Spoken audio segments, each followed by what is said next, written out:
يلا بقى يا حلوين، نسمي بالله ونشوف هنعمل ايه. الاول نصلي على الرسول، اللهم صل وسلم على سيدنا محمد وعلى اله واصحابه اجمعين. بص يا حلوين، رحت عند الجزار بقى ورحت قاطعه 2 كيلو لحمه. زي ما انتوا شايفين لحمه ايه، زي الفطير، حلوه قوي بصراحه. لحمه الراجل دي تحفه. ورحت جايبه الحله وحاطه فيها مكعب كبير سمنه بلدي. ركزوا معايا يا حلوين عشان هتحصل مفاجأة في الفيديو، ما كانتش على البال ولا على الخاطر. بصوا بقى، لقيت كده ايه. يلا بس الاول نشرح الاكل وبعد كده نتكلم. جبت السمنه البلدي زي ما انتوا شايفين وسيحتها ونزلت عليها باللحمه عشان ايه، اديها صدمه كده واحمرها معاكم يا حلوين. ركزوا يا حلوين وصلوا على النبي وصلوا على الرسول. وتنزلوا يا حلوين تعملوا لايك، اهم حاجة اللايك واشتراك يا حلوين يا احلى اخوات في الدنيا. وجبت التوابل بقى معايا، عود روزماري وعود قرفة ومعلقة كمون ومعلقة فلفل اسود وسبع بهارات وتوابل اللحمة. ونزلت كلها عليها على اللحمة بتاعتي هتك هتك زي ما انتوا شايفين. وشوحتها كلها ونزلت عليها ببصلتين كده ولاد ناس وخرطتهم عليها، بس مش خرطتهم، عملتهم 4 تربع كده، ها 4 تربع. حلوة 4 تربع دي. ركزوا معايا يا حلوين، انا مش مركزة عشان انا حصل ليا مفاجأة خلتني دماغي اتقلبت خالص. هنشوف المفاجأة في الفيديو دلوقتي. انا قاعدة كده لا بيا ولا عليا، ورحت جاية ايه، نقلة الحلة اللي عملت فيها اللحمة. طبعا نقلتها في الناحية التانية عشان تتشوح مع نفسها كده، وبغلي لها مية عشان احط عليها المية المغلية. وجبت حلة وحطيت فيها حوالي كوباية زيت، وجبت كده بصلتين ولاد ناس وخرطتهم على ايه، على البصلاية. عشان هنعمل ايه، هنعمل بسلة يا حلوين، بنعمل الصلصة. جبت البصلتين زي ما انتوا شايفين وايه، وبخرطهم معاكم. هقلي البصلايه بتاعتي نكمل بقى كلامنا. وبعد كده يا حلوين بصيت لقيت تليفون جالي. الو، الو مين ايه، لقيت مين جاي لي، خواتي جايين لي، حبايب قلبي ربنا يخليهم لي وما نحرمش منهم ابدا، ولا نحرم من دخلتهم عليا. بصي يا حلوين، غليت الميه للحمه ورحت حطها عليها. انا كنت سايباها تتشوح كده مع البصله مع التوابل مع السمنه البلدي، وبعد كده رحت غاليه الميه وحطها على قلبها. وبعد كده ايه، نزلت بقى يا حلوين بالتوابل بقى بتاعت بصراحه دهب دي طلعت تحفه. توابل دهب دي طلعت حلوه قوي قوي قوي.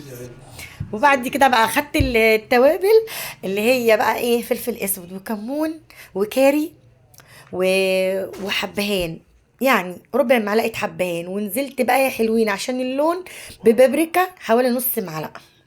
بص البسله بتاعتي بقى، جبت 2 كيلو بسله وفصصتهم، وجبت نص كيلو جزر ورحت جايه ايه، مقطعاه على البسله. ورحت غسلها غسله بنت ناس، ونزلت عليها بقى على الصلصه اللي انتوا شايفينها دي. وريحه الاكل كانت تحفه. وهرجع لكم تاني واقول لكم التوابل بتاع الدهب دي يا حلوين حلوه قوي بصراحه، جميله. اول مره اجيبها واجربها بس حلوه قوي. قلبت البسله بتاعتي في قلب الصلصه واديتها تشويحه جامده كده وسبتها استوت. وبعد ما استوت كانت اللحمه بتاعتي استوت، رحت جايه نقلها فين، نقلها مع البسله عشان تاخد كده غلوه مع بعضيها، وتبقى اللحمه مع البسله وتشرب من الصلصه كده وتبقى حلوه قوي. طبعا لازم تسوي البسله لوحدها واللحمه لوحدها، علشان لو حطيتيها وهي نيه مع البسله اللحمه مش هتستوي ولا البسله هتستوي. لازم تعملي التكايه دي عشان اللحمه تستوي لوحدها والبسله تستوي لوحدها.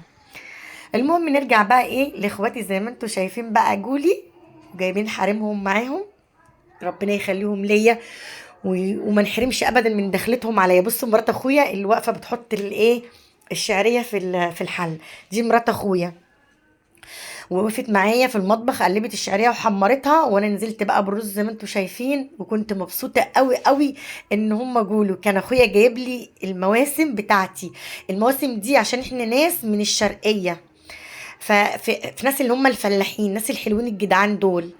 اخواتي ربنا يخليهم لي من بعد ابويا وامي، امي وابويا الله يرحمهم اتوفوا، واخويا يعني ربنا يخليه ليا ويديله طولة العمر، بيخش يعني عليا وبيجيب لي كل حاجه نفسي فيها، وبيجيب لي المواسم اللي كان ابويا الله يرحمه بيجيبها لي، لان هو مكان ابويا دلوقتي. اخويا الكبير واخويا الصغير ربنا يخليهم لي يا رب وما نحرمش من دخلتهم عليا ابدا. حمرت الرز زي ما انتم شايفين ونزلت عليه برضو بالميه المغليه. وايه بقى، وكان ريحة الاكل يا جماعة مش قادرة اقول لكم، والله يا حبايب قلبي انا كنت نفسي اخليكم تشموا ريحة الاكل. وبقى الرز بتاعي طبعا استوى زي ما انتم شايفين، وبغرفه بقى عشان كان بصراحة كان بقالهم كتير قاعدين، والولاد كانوا جايين معاهم، كان كل واحد فيهم جايب ولاده معاه، وكانوا مالين عليا البيت، واللمه كانت حلوه قوي. ولمه العيله دي بصراحه مش قادره اقول لكم، انا بحب اللمه وبحب اخواتي، عشان طبعا دول اخواتي ولاد امي وابويا، يعني يعني ما فيش حاجه اغلى منهم بعد كده، يعني هم حته من قلبي. ربنا يخليهم لي ويدومهم عليا يا رب، ويديم دخلتهم عليا على طول، ويخلي لهم عيالهم يا رب، ويفرحوا بيهم ويردوا لهم فرح ولادهم اللي بيعملوه معايا كله، ما نحرمش منهم. المهم بقى يا حلوين، تنزلوا بقى تعملوا له لايك حلو. وطبعا انا يعني لازم ان انا بقول لكم اعملوا لايك، لازم تعملوا لايك عشان اخدكم حبايبكم والقناه تكبر بيكم، وانا ربنا يخليكم ليا ويدومكم عليا دايما يا رب كده. ومش عايزه حاجه خالص غير ان انتوا تعملوا اشتراك ولايك وكومنت حلو كده، تشهيصوني يا حلوين. بصوا بقى بوريكم الطبيخ، مش قادره اقول لكم. اللحمه كانت في قلب البسله كده، كانت مززه كده وحلوه قوي، وكانت طعمها تحفه. كان الريحه بتاعت الاكل قلب الشارع كله. فعلا الاكل لما بيكون فيه لمه وبتيجي تاكلي والاكل بيبقى له طعم وبيبقى له كده حاجه حلوه، يعني اللمه عموما، بالذات لما تكون ناس بتحبيهم وناس داخلين عليكي على سهوه كده، يعني فجاه فاجئوكي. بصوا الاكل يا جماعه بقى زي ما انتم شايفين، وده شكل الاكل النهائي.